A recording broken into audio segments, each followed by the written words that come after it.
श्रेष्ठ मार्ग पर चलने के लिए आदमी को जन्म जन्मांतरों के संग्रही संस्कार देते हैं, इससे कम में काम करता नहीं। एक जन्म के संस्कार को आदमी इस काम सुन लेता है, उस काम निकाल देता है।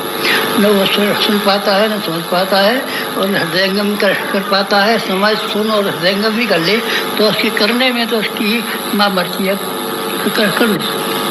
इसलिए जिनके पास जन्म जन्मांतरों के संस्कार संग्रहित होते हैं वही आदमी बड़ा काम उठाने के लिए तैयार हो जाते हैं।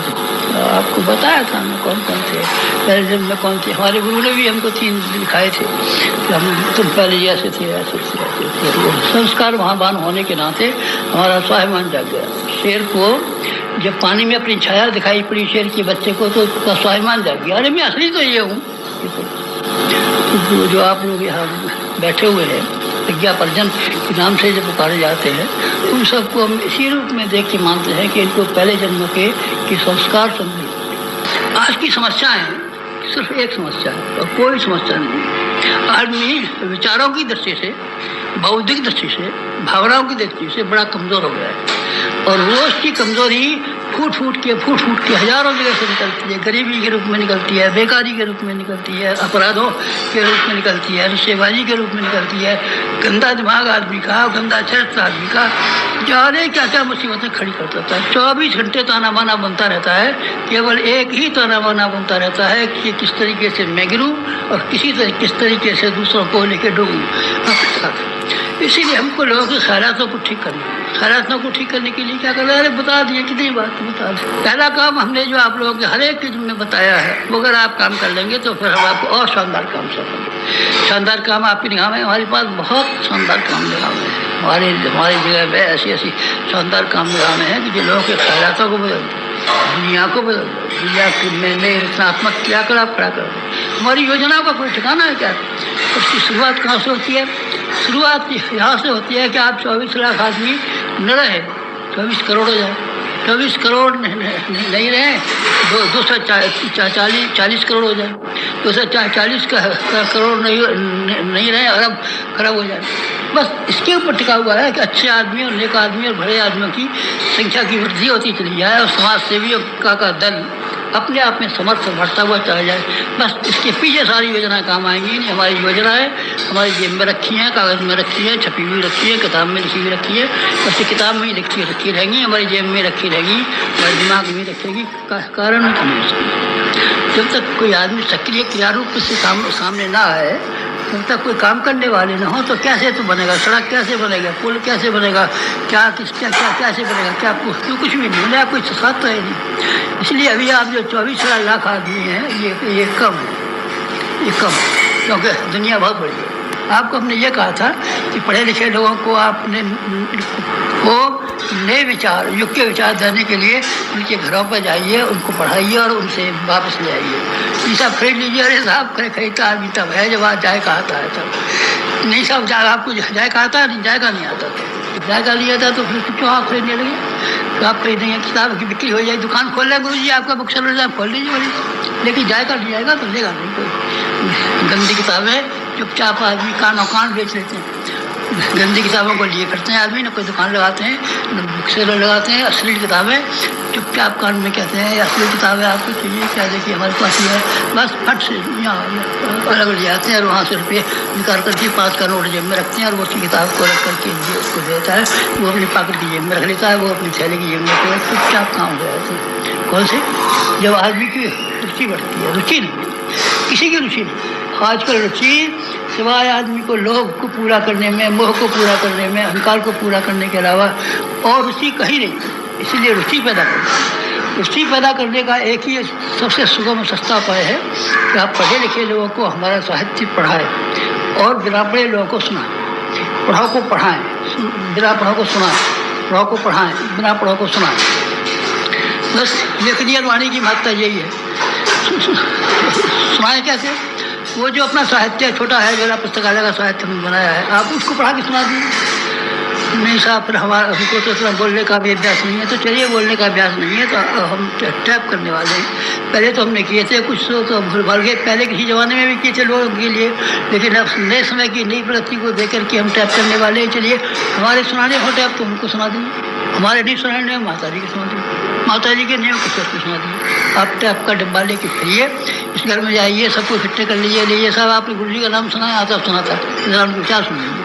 आप ये कर सकते हैं कि अब ये जिंदा सब कुछ बना, पुरानी कैसी है, पुरानी मरी हुई हैं, ईंट की बनी है, चूने की बनी है, पत्थर की बनी है, लोहे की बनी है, लकड़ी की बनी है, सीमेंट की बनी है। लेकिन अब मैं चाहता हूँ कि जो शक्तिपीठ से बने वो हाड़ की बने, मांस की बने, चमड़े की बने और दिमाग की बने, जीभ की बने, हाथ पाँव की बने, ऐसी शक्तिपीठ से बने। तो क्या मतलब हम समझे? ठीक है, आप नहीं समझेंगे। मेरा मतलब ये है आप ऐसे व्यक्ति बने वैसे जो जीवन शक्तिपीठ माने जाए। मेरी आपसे हर एक से प्रार्थना है कि आप समय दान दीजिए, कंजूसी मत कीजिए, कृपण मत बनिए। इसलिए मत कीजिए कि एक ब्राह्मण और आपसे पल्ला पसार के मांगे 2 घंटे का 4 घंटे का समय और आप मुझसे जो कह दें जैसा हमारे पास नहीं है, और तो जाइए और नहीं दे सकती, और हमारी तो बीवी है, सब कुछ है, और बच्चा है, वही सब कुछ है, पैसा है, सब कुछ है, और आप कुछ नहीं है, और देश कुछ नहीं है, और समाज कुछ नहीं है, संस्कृति कुछ नहीं है, कोई कुछ नहीं है। जो कुछ है सो हम हैं, या हमारे घर वाले हैं, या पैसा है, या हमारा विलासता है, हमारी मनोकामना है। बेटे ऐसे मत करना, बस और कुछ कहना है और तो कुछ ही नहीं कहना। अगर आप सुन सके तो हमारे हृदय की आवाज़ सुनना, हमारी आत्मा की आवाज़ सुनना, हमारा अनुरोध सुनना, हमारी प्रार्थना सुनना, हमारा प्यार सुनना, हमारा स्नेह सुनना, हमारा सहयोग सुनना, और ये सुनना कि हम जब तक जहाँ कहीं भी रहेंगे आपके ऊपर हमारी मोहब्बत और हमारी कृपा और हमारी सहायता बराबर बढ़ेगी। आप लोगों को मैं रीछ और बंदरों के रूप में देवता मानता हूँ। देवता है, आप पहले जन्म के हैं। आप अकेले में देखना, कभी आपको शांति का समय मिले, एकांत का समय मिले, भीतर गरेवा में मुंह डाल सको, तो आप ये देखना कि आप रीछ बंदर हैं या देवता है। देवता है वास्तव में। देवताओं के बिना आड़े वक्त में कोई और काम नहीं आ सकता, देवता ही आते हैं। आप लोगों को एक बात हर एक को ये कहनी है, गुरु पूर्णिमा के दिन गुरु जी ने ये कहा था कि हमारे भीतर देवता बैठा हुआ है, देवता विराजमान है।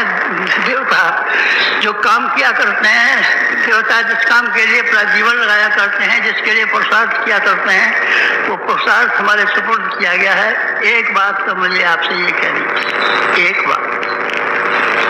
दूसरी बात, इस युग को बदलने के संबंध में जो बड़े महत्वपूर्ण काम करने हैं, उनके संबंध में आपको तो केवल श्रेय लेना है, श्रेय लेना है, केवल आपको श्रेय लेना है। जीतना किसी से है और हारना किसी से है, न किसी से हारना है, न किसी से जीतना है, न किसी को मारना है, और न कोई पुरुषार्थ करना है। आपको तो उसको विजय प्राप्त करने का जो श्रेय मिलना चाहिए वो श्रेय प्राप्त करना है। अर्जुन ने भी प्राप्त किया था जब ज़्यादा बहस करने लगा, मेरे घर में बाल बच्चे हैं, मेरी दुकान में हर्ज हो जाएगा, मेरा काम हर्ज हो जाएगा, मेरा फलाना हो जाएगा, मुझे टाइम नहीं है, और मुझे पैसे की तंगी आ गई है, मेरे पर मुकदमा चालू हो गया है। जब ये बेकार की बातें करने लगा तो श्री कृष्ण महाराज झल्ला पड़े, और उन्होंने फिर एक हुक्म दिया, तस्मात् युद्धाय युज्यस्व, लड़ लड़ लड़। बहाने बनाता दुनिया भर के, कैसे होगा, और हमारा काम हर्ज हो जाएगा, और हमारी खेती बिगड़ जाएगी, और हमारी कपड़े की दुकान में घाटा पड़ जाएगा, फलाना हो जाएगा, दुकान होगा, लड़। फिर हमारा क्या होगा? तेरी जिम्मेदारी हम उठाएं। गुरु पूर्णिमा का दिन है, आप में से हर एक आदमी की देवता की जिम्मेदारी हम उठाते हैं। देवता जब रीछ बंदर घर बन के चले आए थे तो उनके बीवी बच्चे रह गए थे, घर रह गए थे, कुटुंब रह गया था, खानदान रह गया था, सबको भगवान ने संभाला था। तुम्हारे घर को संभालने की, व्यापार को संभालने की, खेती बाड़ी को संभालने की, हारी बीमारी को संभालने की हमारी जिम्मेदारी है, और हम जिम्मेदारी उठाते हैं। आप हमारा काम कीजिए, हम आपका काम करेंगे। नहीं, आप नहीं करोगे काम, हम आपको यकीन दिलाते हैं, और आप विश्वास कीजिए हमारा, हम आपका काम करेंगे और जरूर करेंगे। पिता ने अपने बच्चे का हर काम किया है। पिता ने जब टॉफी मांगी है तो टॉफी दिया है, लेमन चूस मांगा है तो लेमन चूस दिया है, कुल्फी मांगी है तो कुल्फी दिया है, और जब सीटी मांगी है तब सीटी दी है, झंझना मांगा है तो झंझना मांगा है। तुम तो छोटे बच्चे हो, यही मांगते रहते हो, जब आते हो मिलते हो तो यही कहते हो हमने क्या दिया था, बेटा लिख के दे जाना, समय काय खराब करता है, तो लिख के दे जाना। तेरा लिखना और कहना बराबर है, 1 घंटे में तू कहेगा, तब भूमिका बनाएगा, तब कहेगा, तो लिख के दे जाना और फिर हमारा जवाब सुनते जाना और नोट करके ले जाना। गुरुजी ने ये वायदा किया है कि हमारे पास कुछ पुण्य पहले भी था, 24,000 का अनुष्ठान हमने पहले भी किया था, 24 लाख का, और अब हमको 3 साल से ज़्यादा होने को आते हैं। अब इसमें मौन में रह करके, एकांत में रह करके हमने साधना फिर की है और 24 साल में जो कमाया था उससे ज़्यादा कमा लिया है। 24 साल की कमाई तो हमारी खर्च हो गई थी। पहले हमने बहुत सारे काम किए, संगठन बनाया, मिशन बनाया, ये काम किया, लोगों की सहायता की, इसमें खर्च हो गया था। अब नई आमदनी जमा करने के लिए हमने पिछले 3.5 सालों में वही किया है। 3.5 सालों की संपदा हमारे पास जमा है और उसमें तुम्हारा हिस्सा है। माँ के पेट में बच्चा जब आता है तो कानूनन उसका हक बाप की जायदाद पर हो जाता है। बाप की जायदाद पर बच्चा पैदा हुआ तब नहीं बाबा, जब पेट में आता है, जिस दिन कोई बच्चा पेट में है, वकील से आप तलाश कर लीजिए, उस दिन से उसका बच जाता है हक। हमारी कमाई पर आपका हक है। प्रार्थना मत कीजिए, निवेदन मत कीजिए, मनोहार मत कीजिए, वरदान मत मांगिए, आप मांगिए अपना हक। हम आपका काम करते हैं और आपको हमारा हक चुकाना पड़ेगा। आप बीमार रहते हैं, हम बीमारी को अच्छी करेंगे। आप पैसे की तंगी में आ गए हैं, हम आपकी पैसे की तंगी को दूर करेंगे। आपको लड़ाई झगड़ा लग गया है, आपके लड़ाई झगड़े में हम मदद करेंगे।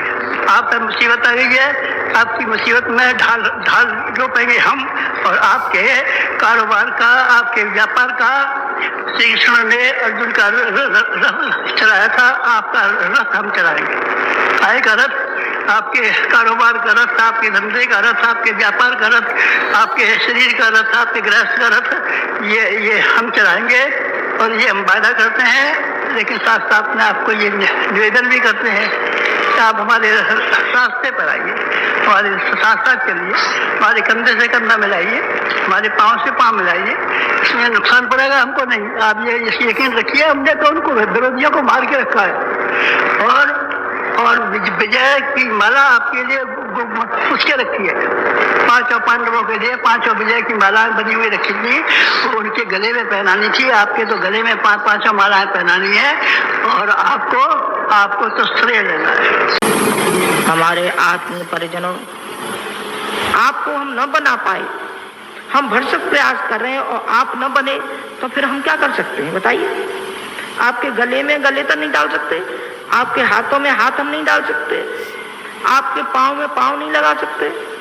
हम तो केवल आपको विचार दे सकते हैं, आपको भावनाएं दे सकते हैं। जहां तक उठाने का है हम पूरी कोशिश करेंगे और करते हैं और करते रहेंगे। आपने पाया भी होगा कि जब जब आपके ऊपर कोई दिक्कत और कठिनाई परेशानी आई है, उस परेशानी में कितने सहायक हुए हैं आपका अंतःकरण बताता होगा। हमें बताने की आवश्यकता नहीं है कि हम बताएं, ये तो अहंकार होगा। हमारा तो फर्ज और कर्तव्य था, वो हमने पूरा किया और करना चाहिए और आजीवन करेंगे। ये हमने बीड़ा उठाया है, कि हमारे ऊपर भी कोई जोखिम आती होगी तो हम सहज उसको स्वीकार करेंगे, लेकिन आपको उस दलदल में से निकालने का पूरा प्रयास करें। आपके भाग्य को बदल देंगे ये कोई गारंटी नहीं, बिल्कुल गारंटी नहीं। मनोकामना पूरी तो कहाँ हुई है? किसी की नहीं हुई, दशरथ की नहीं हुई, समुद्रा की नहीं हुई, तो आपकी सब मनोकामना पूरी कर देंगे? नहीं बेटे, हमारे बस की बात तो है नहीं। और कहीं चला जा, और तुझे जिस पर विश्वास होता हो, तुझे मनोकामना सब पूरी कर देता है, तो उस पर चला जा।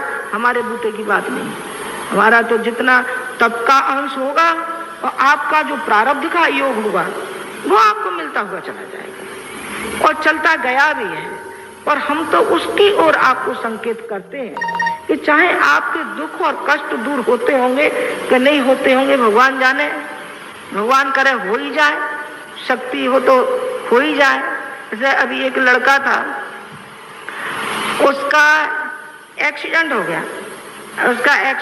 गया और ऐसा एक्सीडेंट, भयंकर एक्सीडेंट हुआ तो वो ये कहता है कि ऐसा मालूम पड़ा कि गुरुजी माताजी ने मुझे गोदी में उठा लिया है। गोदियां उठा लिया और जिस दिन आया तो वो रो गया। उन्होंने कहा माता जी उस दिन मैंने शक्ति का अनुमान लगाया कि वास्तव में शक्ति है मेरे साथ कि इधर से भी ट्रक और इधर से भी ट्रक, गाड़ी पिछल के ऐसी हो गई, चकनाचूर हो गई उसकी गाड़ी, चकनाचूर हो गई और वो उसमें बैठा रहा। आके दोनों जने पैरों से लिपट गए। बेटा ये तो हमारा कर्तव्य था, तो हमने पूरा किया है, भगवान करे सभी का भला हो, न होता हो, न प्रारब्ध बस किसी को सहयोग मिल सकता हो तो उसका प्रारब्ध हो सकता है, लेकिन हमारे मन में तो सभी के लिए शुभकामना है और सद्भावना है और हर किसी के लिए हम करते रहेंगे, चाहे हमें जीवन का कोई भी मुआवजा उठाना पड़े और चाहे कोई भी हमको मुसीबत लेनी पड़ी हो, शारीरिक कोई रोग अपना लेना पड़ा हो तो लेंगे भी। बीमार कभी नहीं हो सकते और कभी नहीं पड़ेंगे, क्यों पड़ेंगे? और मान लीजिए 1% हो भी जाए तो जिनको लाखों को जो जबान दी है सो उनका क्या होगा? बेटे लाखों को जबान देते, ये कहते बेटा तेरा भला कर देंगे, तेरा कर देंगे, चुकाना नहीं पड़ेगा वो। हम चुकाने में समर्थ हैं तो हमको खुशी होगी कि हम आपकी कोई सेवा कर पाए, हम बच्चों की सेवा कर पाए। तो इससे अच्छा और सौभाग्य क्या हो सकता है? हमारा बच्चा होता है, छोटा बच्चा होता है, पेशाब करता है, टट्टी करता है और माँ पलट करके खुद गीले में सोती रहती है और बच्चे को सूखे में सुलाती रहती है। बीमार पड़ता है, सारी रात जागती है। कौन बेटी? माँ जागती है। कौन जागता है? पिता जागता है, नौकरी भी करता है, डॉक्टर को भी लाता है, पेट से भी पट्टी बांधता है, घर में खाने को नहीं है, लेकिन बच्चे के लिए चाहे कर्जा लाना पड़े, चाहे जो भी लाना पड़े, लेकिन बच्चे को हर हालत में वो डॉक्टर के पास ले जाता है, दवा दारू कराता है, उसके भविष्य के लिए, उसके भविष्य का चिंतन करता रहता है। मेरा बच्चा कैसे महान बने, कैसे इसको ऊंचा उठाऊं, कैसे इसको पढ़ाऊं लिखाऊं, कैसे इसको रोजी रोटी दिलाऊं, जाने क्या क्या ख्वाब माँ बाप के रहते हैं। बेटे बिल्कुल हमारी दशा वही है, सच माना, बिल्कुल हमारी दशा वही है। आपके ऊपर कोई दुख कष्ट आता है तो ऐसा मालूम पड़ता है कि ये वज्र मानो हमारे ही ऊपर टूटा है, ये वज्र हमारे ऊपर टूटा है, तो इस वज्र को कैसे हल करें, किस तरीके से हल करें आप नहीं जानते, हम हल नहीं कर पाते, लेकिन हमारे अंतःकरण में जो पीड़ा आपके लिए वो होती है उसको हम ही जानते हैं। फिर पीड़ा से क्या करते हैं? रोते रहते हैं? नहीं बेटे, रोते तो आप हो गए, हम रोते तो नहीं है। हम उसी क्षण दिल मिला करके उसके पास जाते हैं, ये कहते हैं बेटी तुझे परेशान होने की जरूरत नहीं, परेशान मत होना, तेरे साथ तेरी माँ है, तेरा पिता है, बेटे परेशान मत होना, जरा भी हैरान मत होना, हम तुम्हारे साथ हैं ना, हम तुम्हारे सुख में साथी नहीं है, लेकिन आपके दुख में साथी हम जरूर है। हम आपको मनोबल देंगे, आपको सहारा देंगे, आपको हिम्मत देंगे, आपको बल देंगे, आपको प्रेरणा देंगे, ताकि उस संकट की घड़ी को आप झेल सके। नहीं आप तिल मिला करके पागल हो जाएंगे, मर जाएंगे, पागल हो जाएंगे, न मालूम क्या क्या हो जाएगा आपका, पर हम आपको डगमगाने नहीं देंगे, कोई ही परिस्थिति क्यों नहीं है। तो जो भी हो हर किसी में हम आपको बल और शक्ति आपको हमेशा देते हुए चले जाएंगे, अभी भी दे रहे हैं और आगे भी हम नहीं भी रहेंगे तब भी आप आना, यहाँ आपको आमंत्रण है। जब आपने पल्ला पकड़ा है तो छोड़ना मत इसको, फिर आप आना और वही प्रेरणा, वही शांति और संतोष और शक्ति और भक्ति आपको मिलती हुई चली जाएगी जो इस समय आपको मिल रही है। आप 1-2 मिनट बैठना तो सही आकर के शांति कुंज में, आप अखंड दीपक को प्रणाम तो करना और उसमें देखना कि गुरुजी माताजी दिखाई पड़ते हैं कि नहीं पड़ते, और शांति कुंज में आना, देखना हर जगह आपको गुरुजी माताजी दिखाई पड़ेंगे।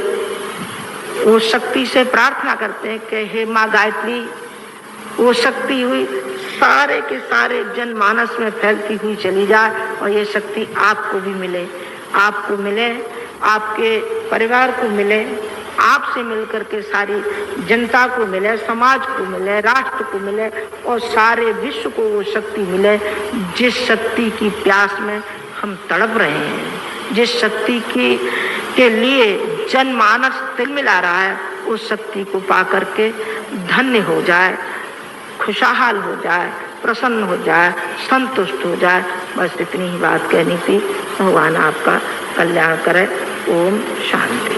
परम पूज्य गुरुदेव और परम वंदनीय माता जी के सूक्ष्म उपस्थिति में परम पूज्य गुरुदेव के आध्यात्मिक जन्म दिवस पर वसंत पंचमी के पावन दिन यहाँ बैठे सभी हमारे देवतुल्य भाइयों, देवी स्वरूपा बहनों, शक्ति स्वरूपा माताओं, सभी दूर दूर से आए हुए हमारे कार्यकर्ता भाइयों बहनों, हमारे बीच में बैठे हुए शांति कुंज, देव संस्कृति विश्वविद्यालय, ब्रह्मचर्य शोध संस्थान और अन्य स्थानों से आए हुए सभी कार्यकर्ता भाइयों बहनों,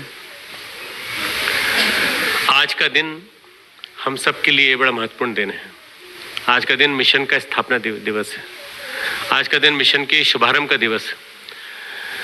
महत्वपूर्ण प्रेरणाएं परम पूज्य गुरुदेव के चिंतन में हमेशा इसमें आती रहीं और आज के ही दिन सारे महत्वपूर्ण निर्धारण होते रहे हैं। जितने भी निर्धारण जिनके माध्यम से आज मिशन क्रमिक ढंग से बढ़ता बढ़ता आज इस स्थान पर आ पहुंचा है, उसका मूलभूत कारण है वसंत के दिन उमंगों का उभरना। मैं कभी कभी सोचता था परम पूज्य गुरुदेव वसंत पंचमी के दिन जन्मदिन क्यों मनाते हैं। पहला जन्मदिन जब मैंने गुरुदेव का मनाया था तो वो मथुरा में था, वसंत पर्व का समय था और वसंत पर्व के दिन ही परम पूज्य गुरुदेव से पूछा कि परम पूज्य गुरुदेव आपने अपना आध्यात्मिक जन्मदिवस इसको मनाया और मैं मानता हूँ कि आपके गुरुदेव इस दिन आपके जीवन में आए थे, परंतु इसका कारण क्या है। तो गुरुदेव ने कहा वसंत का मतलब होता है सक्रियता, वसंत का मतलब होता है उमंगे, वसंत का मतलब होता है एक ऐसा उत्साह, एक ऐसा अंदर से उमगने वाला प्रेरणा का प्रवाह जिससे कि आदमी के जीवन में प्राण आ जाए। मैं चाहता हूँ कि जैसे हर पल में वसंत की तरह से जीता हूँ, मेरा हर पल में हर श्वास में जैसे वसंत है, ऐसे हमारे हर कार्यकर्ता के जीवन में वसंत आ जाए। हर दिन नया जन्म, हर रात नई मौत की तरह से हमारा हर कार्यकर्ता हर क्षण अपने आप में अंदर ये महसूस करे कि मेरा जीवन वासंती है, मेरे जीवन में वसंत ही वसंत है। हम में से बहुत से लोग ऐसे अभागे हैं जो ऐसा सोचते हैं कि हमारे जीवन में ठंडक ही ठंडक है, हमारा जीवन किसी काम का ही नहीं है, बेकार है जीवन। हम लोग अपने आप को अवसाद की स्थिति में जबरदस्ती ले आते हैं। यदि हम गुरुदेव के चिंतन को ध्यान में रखें तो गुरुदेव का आध्यात्मिक जन्म दिवस हमारा प्रतिदिन का आध्यात्मिक जन्म दिवस बन जाए। ये आध्यात्मिक जन्म दिवस हमारे लिए प्रेरणा लेकर आता है, उत्साह की, नई उमंगों की, नूतन स्फूर्ति की और हमेशा युवा बने रहने की भावना। हमेशा युवा, एक चिर यौवन की उमंगें कि जैसे हमारे गुरुदेव हमेशा युवा थे, युवा हैं और युवा रहेंगे, इसी तरह से हम भी हमेशा युवा हैं और युवा रहेंगे। अंदर से बाहर तक हमारे स्फूर्ति रहे, कोई भी बूढ़ा होने का नाम न ले, सभी हम जवान रहते रहते 21वीं सदी के उज्जवल भविष्य की ओर चले और युग निर्माण को अपने सामने, आंखों के सामने साकार होते देखें। ये यदि भावना रहेगी तो आज का ये वसंत पंचमी का पर्व मनाना आपका सार्थक रहेगा। इससे पहले 2, 2.5, 3 महीने ऐसे आते हैं जब वसंत पंचमी के पहले का हेमंत की ठिठुरन चालू हो जाती है। हेमंत ऋतु अपनी पूरी ऐसी चीजों को लेके आती है जिससे कि चारों तरफ कुहासा, सब जगह ठंडी ठंड, शरीर भी ऐसा लिपटा हुआ, 1 नहीं 2 नहीं 3 शॉल में लिपटा हुआ, स्वेटर लदे हुए शरीर के ऊपर, चेहरा देखो तो बिल्कुल ऐसा लग रहा कि जैसे मरा मरा सा। क्या बात है, ठंड बहुत है। तो ठंड तो बहुत है पर अंदर से क्यों है? अंदर से गर्मी होनी चाहिए। बाहर तो ठंड है ही, मौसम ठंडा रहेगा, पर हमारे अंदर अगर गर्मी आ जाएगी तो हमारे अंदर का जो प्रेरणा बल है, प्राण बल है, शक्ति बल है, ओज बल है, तेज बल है, वो सब जाग करके हमसे बहुत सारे महत्वपूर्ण काम कराना चाहता है। गुरुदेव ने वसंत को प्रतीक बनाया। वसंत एक ऐसी ऋतु है जो उत्साह के साथ आती है और 40 दिन तक वसंत बना रहता है। वसंत ऋतु आ गई, अब आप देखिए, आपने सोच लिया तो मन में से ठंडक निकल जाएगी। ऐसा लगने लगेगा अंदर से उत्साह, एक ऐसी ऊर्जा, ऐसी उमंग जो कि अब आज से आने वाले समय में आपको अंदर ही अंदर से ऐसा लगने लगेगा कि प्रकृति में ही परिवर्तन, मेरे अंदर भी परिवर्तन, सारे जहान में परिवर्तन, सब जगह परिवर्तन ही परिवर्तन है। वास्तव में परिवर्तन का एक पर्व लेकर के आता है कि परिवर्तन अच्छाई की ओर, परिवर्तन ठंडक से गर्मी की ओर, परिवर्तन निष्क्रियता से सक्रियता की ओर, परिवर्तन वास्तव में हमारे अंदर एक ऐसी ऊर्जा का प्रवाह लेकर के, ताकि हम कुछ ऐसा काम कर सकें जिससे कि हम गुरु चरणों में कुछ श्रद्धांजलि सही अर्थों में सक्रिय कामों की चढ़ा सकें। आज का दिन वसंत के आगमन का दिन, आज का दिन ज्ञान की देवी सरस्वती का जन्मदिन, ज्ञान की और कला की देवी। कला हमारे जीवन में आ जाए तो कितनी बड़ी बात है। मित्रों, विज्ञान के लोग गरिमा गाते हैं, विज्ञान की महिमा गाते हैं। मैं विज्ञान का विद्यार्थी रहा हूँ और मैं विज्ञान पढ़ा हूँ शुरू से आखिर तक, परंतु मैं समझता हूँ कि कला से बड़ी कोई चीज नहीं है। कलाकारिता आदमी के जीवन में संवेदना लाती है, विज्ञान आदमी के जीवन में तर्कशीलता लाता है, विज्ञान आदमी को शिक्षा देता है और कला आदमी को ज्ञान देती है। ज्ञान और कला यह हमारे जीवन में आ जाए, एक ब्लेंडिंग हो जाए, दोनों का बहुत अच्छा सम्मिश्रण हो जाए।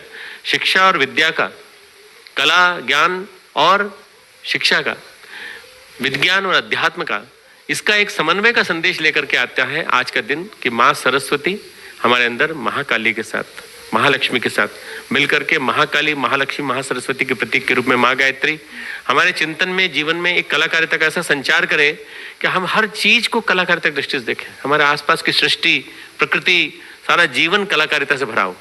हमारे जीवन में कोई भी चीज ऐसी ना हो जो कलाकारिता से अछूती हो। हमारी दृष्टि में कलाकारिता हो, हर चीज सुरुचि से पूर्ण हो, हर चीज इतने अच्छे तरीके से करें, चाहे हमारा परिवार ही संवारना हो, चाहे हमें परिवार को अच्छे संस्कार देना हो, कलाकारिता के ढंग से दें। विज्ञान के ढंग से देंगे तो डांट के देंगे, गुस्से में देंगे, और कला के ढंग से देंगे तो प्यार से देंगे। गुरुदेव ने हर एक की नैया एक साथ पार कराई है। बैठने के लिए फोकल पॉइंट बना दिया गुरुदेव ने शक्तिपीठ। सबको वहां इकट्ठा होना चाहिए, इकट्ठा होकर के गोष्ठी करो। तो परम पूज्य गुरुदेव ने कहा, साधना करने वालों का संगठन, साधना करने वालों का संगठन। अगर साधना की है तो सबसे पहले अहंकार गलना चाहिए। सबसे ज्यादा इस संगठन बनने में अहम जो है वो बाधा है। इस अहम को, बाधा को निकालना बहुत ज्यादा जरूरी है। गुरुदेव ने लिखा है, ज्ञान ही सबसे बड़ी महत्वपूर्ण चीज है। जो ज्ञान का अर्जन करना और अपने अंदर उसको एकत्र करना सबसे बड़ा पुरुषार्थ है। मित्रों, परम पूज्य गुरुदेव ने गायत्री और यज्ञ, इसके माध्यम से हम सबको एक कर दिया और इतना बड़ा एक पुरुषार्थ करके इतना बड़ा गायत्री परिवार खड़ा कर दिया। परम पूज्य गुरुदेव ने 1926 में अपने गुरु का साक्षात्कार करके जो प्रेरणा पाई, उसके बाद अखंड दीपक जलाया। उस अखंड दीपक के सामने तप करना चालू किया और उस तप को उन्होंने 1953 तक चलाया, 27 साल तक, 3 साल संत संग्राम में रहने के। और उस 1953 में जब उसकी पूर्णाहुति की, तब उन्होंने कहा अब साधना हो गई। उनके गुरु ने कहा अब तुम संगठन बनाओ। साधना की फलश्रुति संगठन के रूप में दिखाई पड़ेगी जब तुझे 1958 का जो बड़ा कार्यक्रम दिखाई पड़ेगा। 1958 में मित्रों गुरुदेव ने सबको बुलाया और सबको ये कहा, सब आए, साधना करके आए, 1 साल की साधना करके। और साधना के बाद कार्तिक पूर्णिमा तो 1958 में जो यज्ञ हुआ, उस यज्ञ ने एक बहुत बड़ा संगठन खड़ा कर दिया। इस यज्ञ में 1 लाख होताओं द्वारा 101 कुंड में यज्ञ होना था संपन्न। तो गुरुदेव ने 1 लाख की कल्पना की थी, पर गुरुदेव की कल्पना के जस्ट अगेंस्ट वही साधक, वही समिधा लेकर, घी लेकर के जो डाला जाना था, सब लेकर के लगभग 10 लाख से ज्यादा की संख्या में पहुंच गए।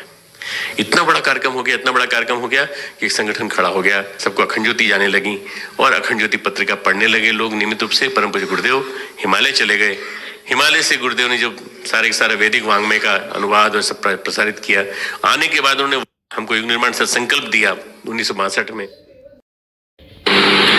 मेरे पिता, मेरे गुरु, मेरे भगवान, मेरे मार्गदर्शक, मैंने उन्हें किस रूप में देखा? मेरे अंतरंग की गहराइयों में जो खजाने भरे पड़े हैं, कभी लगता है उन पिटारियों को, उन खजानों को खोल कर रख दूं। आज घटना याद आती है बहुत पुरानी। उम्र शायद मेरी उम्र भी 5-6 साल की रही होगी। 1008 कुंडी यज्ञ की तैयारियां चल रही थी। जैसे सब पिता होते हैं, गुरुदेव ने हमको भरपूर प्यार दिया। शाम होती थी, अपनी छाती पे बिठाकर कहानियां सुनाया करते थे, दिन भर की रिपोर्ट पूछा करते थे। वो प्यार से लबालब अंतःकरण याद है। यज्ञ की तैयारियां चल रही थी, गुरुदेव की उसमें व्यस्तताएं बढ़ गई थी। हम रोज ये सोचा करते थे, आज पिताजी आएंगे, आज हम कहानी सुनाएंगे, आज हमसे पूछेंगे तुमने बच्चों दिन भर क्या क्या खाया, क्या पिया, कौन कौन लड़ा, कौन कौन नहीं लड़ा। दिन भर की रिपोर्ट बच्चों की जैसी थी। दिन निकलते जाते थे, पिताजी की व्यस्तताओं के बीच में वो सब चीज़ संभव नहीं हो पाती थी, क्योंकि बचपन से ही साधना करने की आदत रही। रोज एक माला जप किया करते थे। एक दिन नींद जल्दी खुल गई, पता नहीं कितने बजे होंगे याद नहीं। सीधे साधना कक्ष में पहुंच गए प्रणाम करने के लिए, माला करने के लिए। वहां जाके देखा तो नजारा ही कुछ अलग था। वो गायत्री माँ जो चित्र में समाहित थी, वो गायत्री माता एक सुंदर रूप धरे सामने बैठी है और गुरुदेव उनकी गोद में सिर रखे अविरल आंखों से अश्रुधारा प्रवाहित हो रही है। माँ सिर सहला रही है। वो नज़ारा देखकर एक बार को पहुँच गए थे। थोड़ी देर देखते रही, क्या चीज़ है समझ में नहीं आया। लगा शायद कोई भूत प्रेत लीला तो नहीं। फिर अपने दिमाग को झटका दिया तो सब यथावत था। चित्र अपनी जगह विराजमान था, गुरुदेव अपनी जगह ध्यान मग्न थे। क्योंकि मैं पीठ की तरफ थी इसलिए कोई देख नहीं सका। लौट के आ गई चुपचाप। दिन भर अनमनी सी बनी रही। अपने मन की बात भैया से कही, भैया आज ऐसा ऐसा देखा है। भैया ने डांट दिया, बेकार की बात मत करो, ऐसा नहीं होता है। चुप हो गई। फिर भी मन की गुबार मन में घुमड़ रही थी। माताजी के साथ काम में हाथ बटाते रहे, सोच रहे माताजी से कुछ कहे।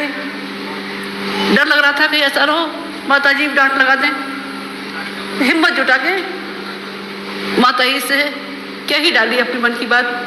माताजी आज ऐसा ऐसा देखा था। माँ मुस्कुरा दी, कहने लगी बेटा जैसे रामकृष्ण परमहंस को माँ काली का साक्षात्कार था, वैसे ही गुरुदेव को साक्षात्कार है। माँ गायत्री उनसे बात करती है, लेकिन ये अभी तुम्हें समझ में नहीं आएगी। ये तुम्हें तब समझ में आएगी जब तुम लाखों साधकों को गायत्री की साधना करते अपनी आंखों से देखोगे और देखोगे उनके काम में नियोजित है। तुम्हें भी उन्हीं के काम करने हैं।